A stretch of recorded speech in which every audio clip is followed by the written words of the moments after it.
He didn't hug me. That's how I knew something was wrong. My son has always hugged me, even after he started shaving, even after he got taller than me. But that afternoon, he just stood there, backpack still on one shoulder, door half open behind him. Dad, sit down. His voice cracked on the word down. I laughed at first. I actually did. Thought maybe he failed a class. Maybe he wrecked his car. Maybe some girl broke his heart.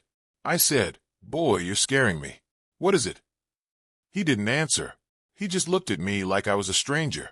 And then he said it. "Mom told me something about you." I remember the way the room went quiet. Not silent, just tight. Like the air had weight. He swallowed. Tried to speak. Failed. Then tears came. Slow. Heavy. I didn't know, Dad. Didn't know what? That's what I wanted to ask. But something inside me, something old and tired, told me this wasn't about a bad grade or a speeding ticket. This was about me. And whatever he thought he knew, it hurt him. Folks, Uncle Mickle here. I didn't expect to ever say this out loud. You spend your life trying to be steady, trying to be the kind of man your kids don't have to recover from. And then one day your own son looks at you like you've been lying to him his whole life. That look, it'll hollow you out. I motioned for him to sit. My hands were calm, steadier than I felt. He didn't sit right away. He wiped his face with the sleeve of his hoodie, the same way he used to when he was little. That part almost broke me more than the tears. "What did your mom say?" I asked. Careful, measured. He hesitated, like he didn't want to hurt me, or like he was afraid I'd confirm it. "You weren't there for us," he said finally. "Not really." It wasn't shouted. It wasn't angry. It was confused. That's worse. I leaned back in my chair. Slow. 48 years old, and suddenly I felt like I was on trial in my own living room. Not really there. I've worked 2 jobs. I coached his little league team. I taught him how to drive. Sat in hospital waiting rooms when he broke his arm at 12. Drove 6 hours to surprise him at his freshman dorm. Not really there. I almost offended myself right then. Almost listed receipts, dates, sacrifices. But something in his eyes stopped me. He believed what he was saying. And that means somebody convinced him. "Did she say I didn't love you?" I asked. He shook his head quickly. No, it's not that." A pause. "She said you had another life." I didn't blink, didn't move. But inside something shifted. Another life. That's a heavy accusation. The kind that doesn't just bruise a marriage. It fractures history. I felt heat rise in my chest, but I swallowed it down. Anger would only confirm suspicion. "What does that mean, Ethan?" I asked him. He stared at the floor. "She said, you weren't always where you said you were." There it was. A seed planted, and my son had been watering it in his head for days, maybe weeks. I could see the timeline forming behind his eyes. Childhood memories rearranging themselves. Late nights, business trips, missed dinners, all of it suddenly suspicious. I wanted to march straight upstairs and ask Laura what exactly she told him. But I didn't, because this wasn't about her yet. This was about my son sitting across from me, wondering who his father really was. Tell me something. If someone you trusted your whole life suddenly questioned your character, would you fight? Or would you listen first? I didn't know which version of me was about to speak. The defensive husband, or the patient father. I chose father. "Ethan," I said quietly, "look at me." He did. Red eyes. Confused. Hurt. I have never lived another life outside this family. That part was true. But truth isn't always enough when doubt has already been planted. He searched my face like he was looking for cracks. And for the first time in my life, I realized I might not recognize the battlefield I was standing on. Because whatever Laura had told him, it wasn't small. And this wasn't just a misunderstanding. It was the beginning of something breaking. Before all this, we were steady. Not flashy. Not one of those picture-perfect families with matching sweaters in Christmas photos. But steady. Laura and I met when we were 26. She was working front desk at a dental office. I was delivering medical equipment back then. I remember she corrected my grammar on the first date. I should have been offended. I wasn't. I liked that she paid attention. We built things slow. Apartment first. Then a small house on Maple Drive. The kind with a cracked driveway and a fence that leaned a little to the left no matter how many times I fixed it. Ethan came 3 years later. I was scared to hold him the first night. Thought I'd break him. Laura laughed at me for that. She said, "Mickle, he's tougher than he looks." Turns out she was right. He grew into this long-limbed, quiet kind of kid.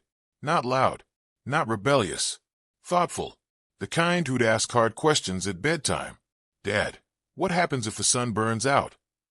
Stuff like that. I worked a lot in those years. 2 jobs sometimes. 1 steady warehouse position during the day, freelance repair calls at night. Not because I loved it, because mortgage payments don't care about your feelings. Laura stayed home the first few years. Then she started teaching part-time at a local preschool. She was good at it. Kids gravitated toward her. We weren't perfect. We argued about money, about discipline, about how late Ethan should be allowed out once he hit high school. Normal things. At least I thought they were normal. Looking back, maybe there were signs I brushed off. Laura used to ask me sometimes, "Do you ever feel like we're just surviving?" I'd answer with something practical. Bills are paid. Kids healthy. That's more than most. She didn't always look satisfied with that answer, but I figured contentment grows out of responsibility. You handle what's in front of you, and peace follows. That's how my father did it. That's what I understood. Ethan and I were close in our own way. We didn't talk about feelings much. We did things. Fixed the car together. Shot hoops in the driveway. Drove to the hardware store just because we needed screws. There's a language in doing, and I thought he understood mine. When he got accepted to State University, Laura cried for 2 days straight. I stayed composed. Proud mostly. A little empty maybe. House felt different without his footsteps. But he called me. Not every day, but enough. Asked about oil changes. Asked about taxes once. I walked him through it. We laughed about how confusing adult life is. So when he walked through that door last week with tears in his eyes, it didn't fit the history I knew. And here's the thing that's been sitting heavy on me. Laura had been quieter lately. Not distant, just observant. She'd watch me sometimes in the evenings, like she was measuring something. I'd ask what was wrong and she'd say, "Nothing, just tired." One night about a month ago, she asked me where I'd been after work. I told her. Warehouse ran late. Then I stopped by Frank's auto because he needed help with a lift system. She nodded. No argument, but her face didn't settle. I didn't think much of it then. I've never given her a reason to doubt me. At least I don't believe I have. I don't drink. I don't disappear for weekends. I don't hide my phone. But I also don't narrate my life every hour. Maybe that was my mistake. Comfort can turn into assumption real quick. And maybe I assumed too much. There was one other thing. 3 weeks ago, Laura mentioned running into an old acquaintance at the grocery store. A woman named Diane. I vaguely remembered the name from years back. Someone from the neighborhood before we moved. Laura asked casually, "You still talk to her?" I said no, because I don't. Haven't in over a decade. She just hummed and changed the subject. At the time, it felt harmless. Now, I'm not so sure. I'm not accusing. Not yet. But pieces don't fall out of the sky. They come from somewhere. And if my son believes I had another life, that didn't start in his head alone. I keep replaying dinner conversations from the past few months, trying to spot the shift, the crack in the wall. You ever look back at your life and wonder if you missed a warning sign because you were too busy being responsible? I'm starting to wonder that now, because families don't fracture overnight. They erode, quietly. And whatever Laura told him, it didn't come from nowhere. I didn't press him that first night. I wanted to. Every instinct in me said, get the full story. Now. But Ethan was already stretched thin. I could see it in the way his jaw tightened every time I spoke. So I said, "When did she tell you this?" "Last weekend," he answered. He'd gone home from campus for fall break. I'd stayed behind because of work. Overtime's hard to refuse these days. She said she didn't want me finding out later from someone else. That sentence stuck. From someone else. I kept my voice steady. Finding out what exactly? He hesitated again. That hesitation was becoming a pattern. That you weren't always working late. That sometimes you were somewhere else. Where? She didn't say. Of course she didn't. One clue. Not the whole picture. That's how doubt works. It doesn't need a map. Just a suggestion. I asked him. Did she say she had proof? He nodded slowly. She said she found old messages. Messages. I felt my stomach drop. Not because I knew what she was talking about, but because I didn't. Old messages could mean anything. A co-worker, a client, a neighbor. 10, 15 years of phone upgrades and email chains and social media accounts. Who even remembers everything they've said? Where were these messages from? I asked. She said around the time I was in middle school. That hit different. Middle school was rough for him. He got bullied a little. Nothing severe, but enough that I showed up at school once and had a quiet talk with a boy's father. I remember being present. I remember sitting on the edge of his bed those nights. If there were cracks in my marriage back then, I didn't see them. Did she show you anything? I asked. He shook his head. No. She said she didn't want to drag me into it, but she said I deserved to know the truth about who my dad really is. Who my dad really is. That one burned. You can accuse me of mistakes, of being emotionally distant, of working too much, but rewriting who I am? That's different. I asked him something I wasn't sure I was ready to hear the answer to. Do you believe her? He didn't answer right away. He looked around the living room, at the framed photos, at the dent in the wall from when he missed a catch at 13, at the bookshelf I built myself. I don't know, he said finally. That honesty hurt more than if he'd said yes, because uncertainty means the foundation is shaking. I leaned forward. Ethan, if I had done something like that, do you think I would have stayed? Do you think I would have built all this? He swallowed. She said some men stay because it's easier than leaving. That didn't sound like Laura's usual tone. Laura doesn't speak in slogans. Or maybe she does now. I asked one more question, softer this time. Why tell you now? He finally looked me dead in the eyes. She said she can't carry it alone anymore. There it was. This wasn't about evidence. This was about weight. Whatever she believes, or wants to believe, she's been holding it for years. And she chose to release it through our son. That's the part one can't quite understand. If she doubts me, confront me. If she's angry, argue with me. But bringing Ethan into it, that changes things. He stood up after that, said he needed air, went for a drive. I stayed in that chair for a long time. Messages. Middle school. Another life. Proof she wouldn't show. I went upstairs eventually. Laura was in bed, lights off. You told him. I said quietly. She didn't pretend not to know what I meant. Yes. No apology. No hesitation. Why? Silence filled the room before she answered. Because he deserves to know who you are. There it was again. That phrase. Like I've been playing a role all these years. What do you think I've done, Laura? I asked. She turned on the bedside lamp. Looked at me with an expression I couldn't fully read. Do you really want to do this tonight? That wasn't an answer. Yes, I said. I do. She sat up. I found emails, Mickle. Old ones. You never deleted them. Emails. My mind raced. Work accounts. Personal. Something forwarded. Something misinterpreted. What emails? I asked. She shook her head slowly. Ones that don't sound like a man who was just working late. And then she said something that shifted the ground under me. They weren't all work-related. She didn't elaborate, just left it hanging. A suggestion, a shadow. And suddenly I wasn't just defending my presence as a father. I was defending my entire history as a husband. And I realized something that night. This wasn't a misunderstanding waiting to be cleared up. This was a story she'd already started believing. And once someone believes a story long enough, facts don't always matter anymore. I didn't sleep that night. Not really. Laura turned the lamp off and lay back down like the conversation had simply paused. Like we'd pick it up over coffee in the morning. I stayed sitting on the edge of the bed, staring at the dresser. Emails. Middle school years. Not all work-related. I replayed that decade in my head. Warehouse job. Side repair calls. Coaching Ethan's team. Weekend grocery runs. I wasn't a saint. I was tired. Distracted sometimes. Short-tempered when money was tight. But unfaithful? No. Unless something had been taken out of context. At 3 a.m., I got up and went downstairs. Pulled out my old laptop from the hall closet. The one I stopped using maybe 8 years ago. I keep things longer than I should. Habit from growing up with not much.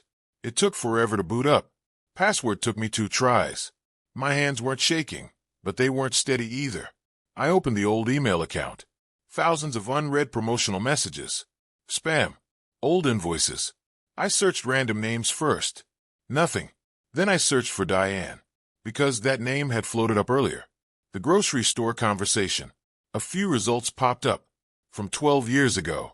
I opened the first one. It was short. Thanks again for helping with the car. I owe you dinner sometime. Diane. I remember that now. Her husband had passed away. She was overwhelmed. I fixed her transmission one evening after work. Refused payment. I'd replied, no dinner needed. Glad to help. Take care. That was it. I opened the next email. A month later. She'd written about struggling with insurance paperwork. Asked if I knew anyone who could help. I responded with a phone number. The thread ended there. Nothing romantic. Nothing inappropriate. But then I found one more. It wasn't flirtatious. But it was personal. She'd written, some days I don't know how to do this alone. Thank you for being kind. And I'd responded, you're stronger than you think. Just take it one day at a time. Reading it now, I could see how someone looking for betrayal might squint and find it. Encouragement can look intimate if you want it to. But that was over a decade ago. And it stopped there. No secret meetings. No hidden accounts. Still, I kept searching. Different names. Co-workers. Old clients. There were friendly exchanges. Jokes about long shifts. Complaints about management. Nothing that crossed a line. At least not in my mind. Around 5 a.m., Laura came downstairs. She didn't look surprised to see me. You found them, she said. I found emails, I replied. Nothing that says I had another life. She folded her arms. You always did know how to make things sound clean. That stung. Laura, if you're accusing me of something, say it plainly. She looked at the laptop screen, but didn't come closer. You were emotionally somewhere else back then. That wasn't what I expected. I was working, I said. You were gone, she corrected. There's a difference between those two statements. Working is physical. Gone can be emotional. She continued, quieter now. You'd come home exhausted. You'd sit with Ethan, sure. But you weren't with me. Not really. I felt a frustration rising, not explosive, but heavy. So this is about emails? It's about patterns. What patterns? You don't see it, she said, almost to herself. Maybe I didn't. But not seeing isn't the same as cheating. I never stepped outside this marriage, I said firmly. She met my eyes. I don't know that anymore.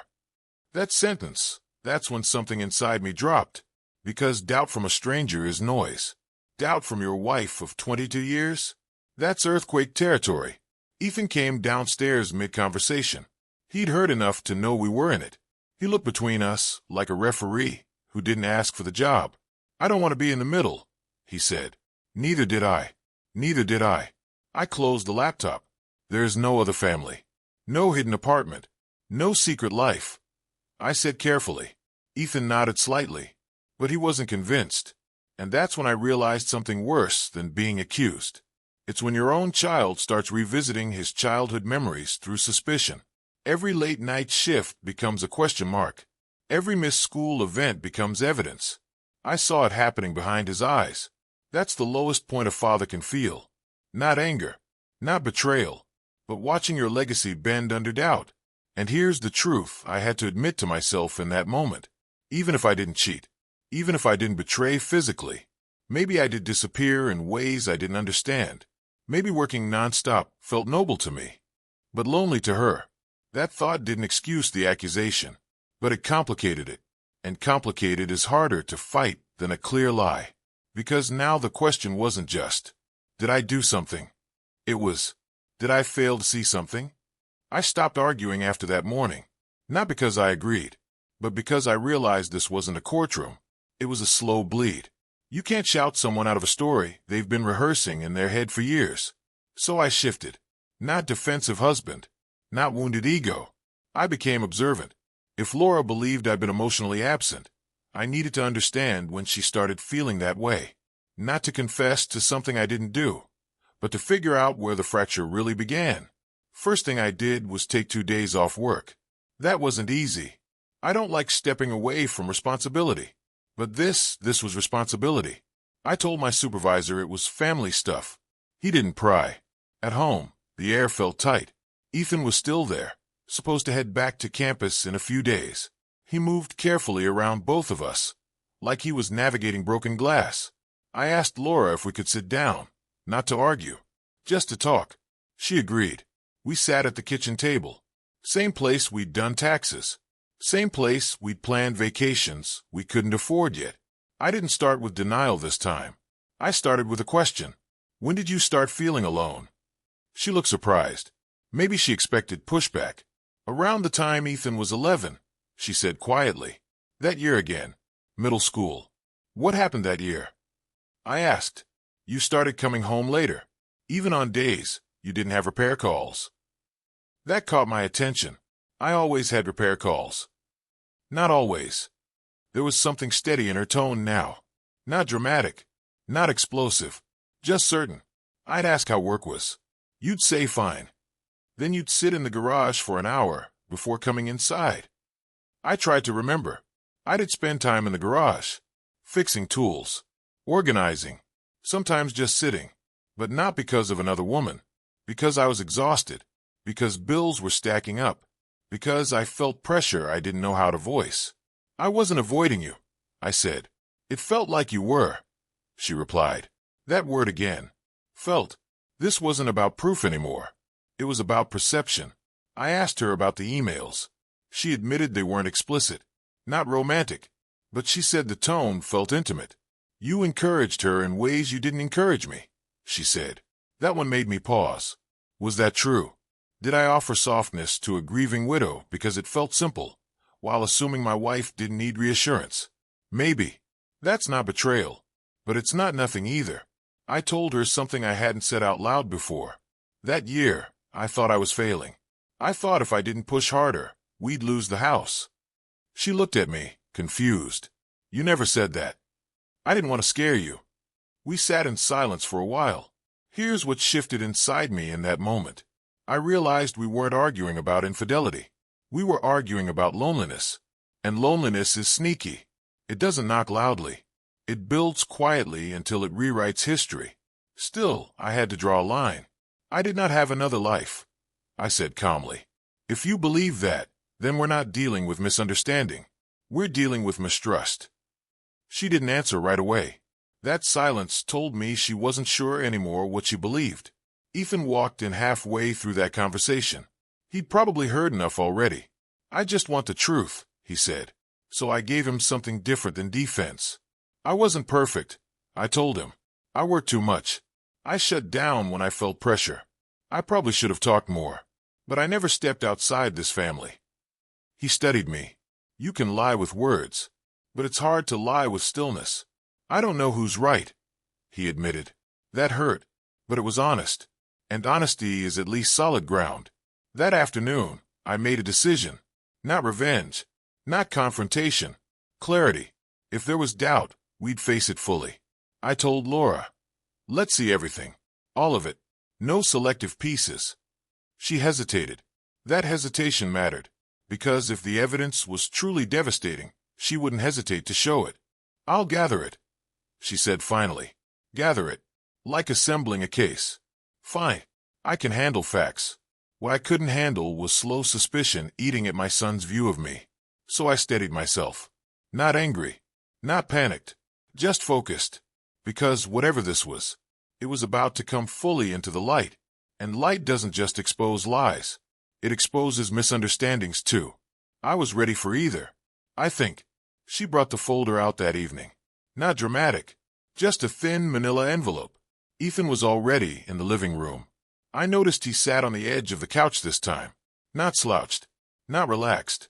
Braced. Laura placed the envelope on the coffee table, like it weighed more than paper should. These are the ones I found, she said. I didn't touch it right away. Go ahead, she added. So I did. Inside were printed emails, highlighted lines, dates circled in pen. I recognized most of them. Diane. A former co-worker named Melissa. A client who'd thank me for helping her move medical equipment after hours. Every message was real, but the way they were arranged, it told a story, a different one than I lived. Ethan leaned forward, watching my face more than the pages. First email. Melissa from the warehouse. Couldn't have gotten through that shift without you. You always know what to say. My reply. Team effort. We survived together. Highlighted. Second email. Diane again. Some nights are harder than others. My reply. Call if you need help. Highlighted. Third. A client. You're a lifesaver. My reply. Happy to help anytime. Circled. I exhaled slowly.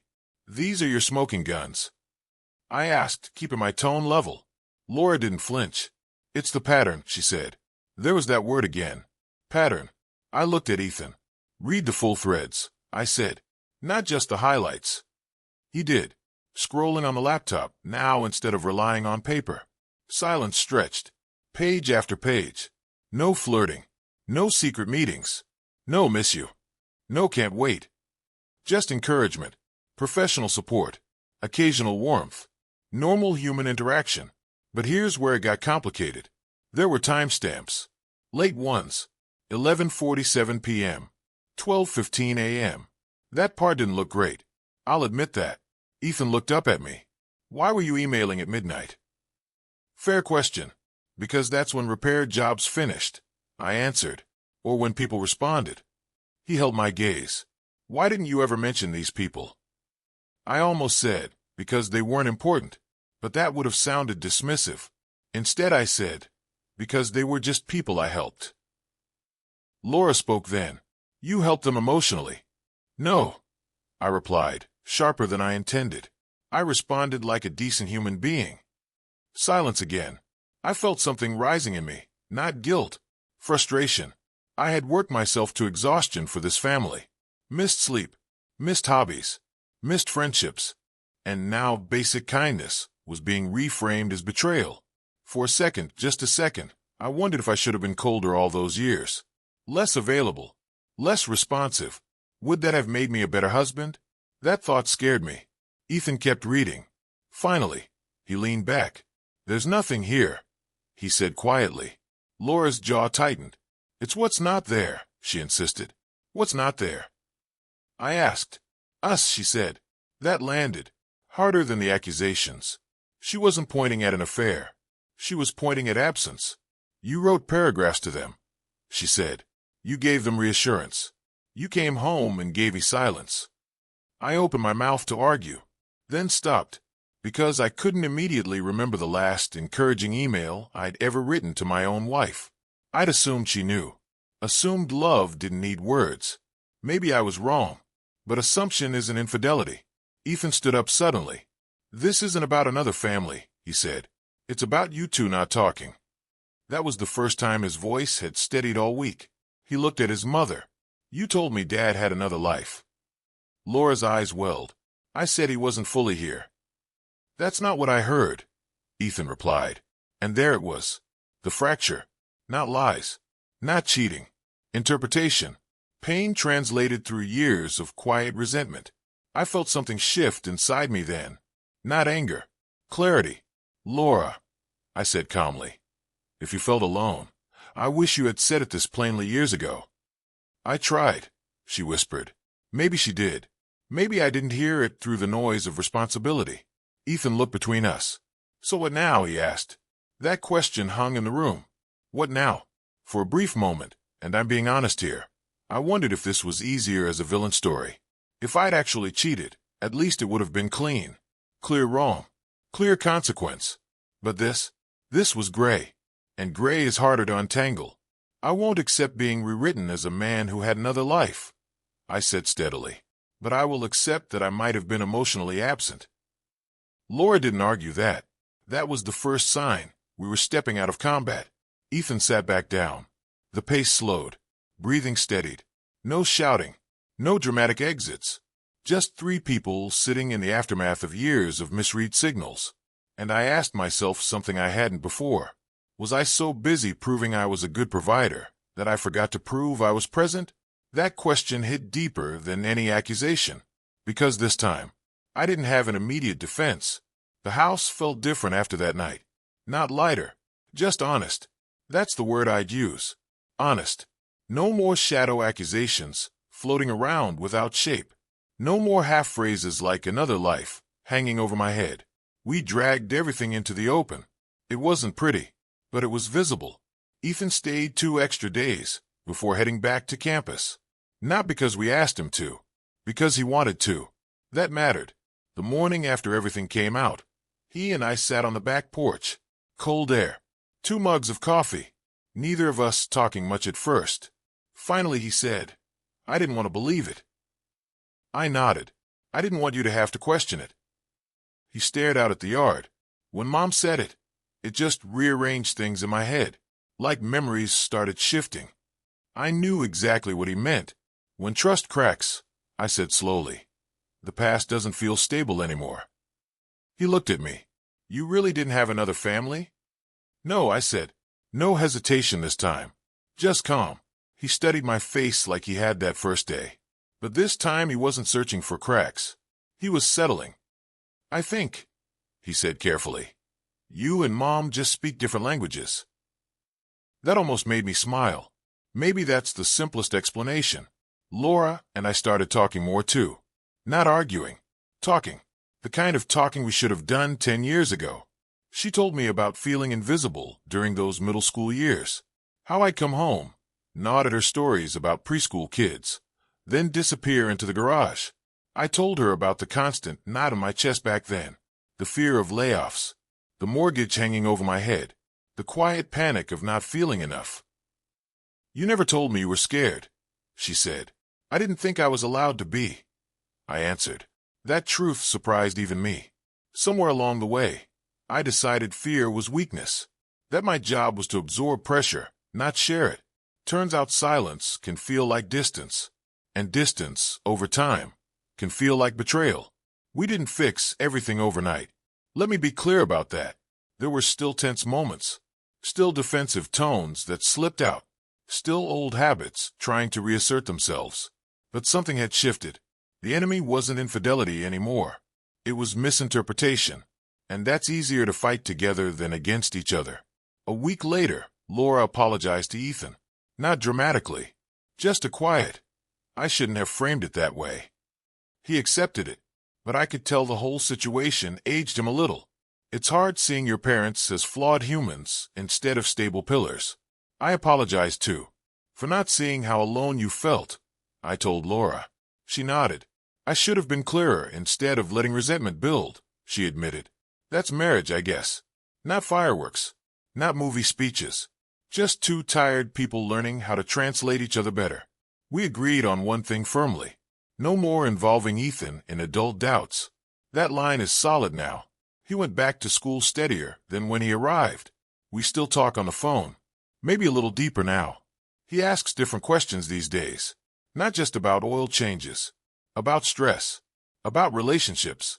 About how to handle conflict without burning everything down. I tell him the truth. Sometimes the truth is boring. Sometimes it's messy. But it's better than silence. Laura and I started small changes. Dinner without phones. 1 evening walk a week. I even shut down the old email account completely. Not because I had something to hide, but because old ghosts don't need digital storage. Here's the part that humbles me the most. I spent years believing providing was the same as being present. It's not. Providing builds security. Presence builds connection. You need both. And if one slips, the other can't fully compensate. I don't know if Laura will ever completely erase the doubt she felt. I don't know if I'll ever completely shake the sting of being seen as a man with another life. But we're not enemies. We're not shattered. We're recalibrating. Slowly. Honestly. And maybe that's more realistic than some dramatic breakup or perfect reconciliation. Families don't always explode. Sometimes they almost fracture. Then choose not to. And that choice, it has to be made over and over again. It's been a few months now. Things are quieter. Not silent, just settled. Laura laughs more easily again. Not forced. Not careful. Just natural. We still disagree sometimes. I still retreat into myself when I'm overwhelmed. She still overthinks. We're not magically upgraded versions of ourselves. We're just more aware. And awareness changes the temperature of a house. Ethan calls on Sundays now. That wasn't planned. It just started happening. Sometimes we talk about his classes. Sometimes about nothing important. But every now and then, he'll pause and say, "You good, Dad?" That question carries more weight than it used to. I answer honestly now. If I'm stressed, I say it. If I'm tired, I admit it. Turns out vulnerability doesn't weaken a father in his son's eyes. It steadies him. I've thought a lot about that phrase Laura used. Another life. It sounded dramatic at first, accusatory, but the longer I sat with it, the more I realized something uncomfortable. You don't have to cheat to live another life. You can build one inside your own head. The life where you carry all the pressure alone. The life where you don't voice fear because you think it's your job to be unshakable. The life where you assume love is understood and doesn't need articulation. That internal life can run parallel to your family's life. And if you're not careful, the people closest to you will feel like you've gone somewhere without them. I never stepped outside my marriage, but I did step inward. Too far sometimes. That's on me. Laura didn't invent her loneliness. She experienced it. I didn't invent my pressure. I carried it. Neither of us were villains. Just two people misreading silence. If you're listening to this, and you've ever felt misunderstood in your own home, or worse, misjudged, pause before you go to war. Ask what story the other person is living inside. It might not match yours. And maybe, just maybe, it's not about betrayal. Maybe it's about translation. I think about that night Ethan stood in the doorway, backpack still on his shoulder, voice shaking. "Dad, sit down." If I had reacted with anger right then, if I'd stormed upstairs, if I treated it like an attack instead of a wound, we might be in a very different place right now. Sometimes control isn't about dominance. It's about restraint. I won't pretend this didn't bruise me. It did. Being seen as a man who lived another life cut deep. It made me question how I show up, how I communicate, how easily silence can be misinterpreted. But it also forced something important. Growth. Not the loud, motivational kind.